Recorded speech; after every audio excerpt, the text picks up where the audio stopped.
গর্ভাবস্থায় ১২ সপ্তাহে মায়ের ওজন কত বাড়া স্বাভাবিক? জানুন বিস্তারিত। প্রথম ৩ মাসে ১ থেকে ১২ সপ্তাহ মায়ের ওজন সাধারণত ১ থেকে ২ কেজি পর্যন্ত বৃদ্ধি পায়।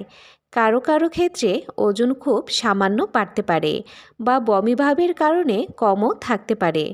ওজন খুব দ্রুত বাড়লে বা কম থাকলে ডাক্তারের পরামর্শ নেওয়া খুবই জরুরি। কেন গুরুত্বপূর্ণ? স্বাভাবিক ওজন বৃদ্ধি মা ও বাচ্চার স্বাস্থ্য নিশ্চিত করে। পর্যাপ্ত পুষ্টি ও সুষম ডায়েট বজায় রাখতে সাহায্য করে।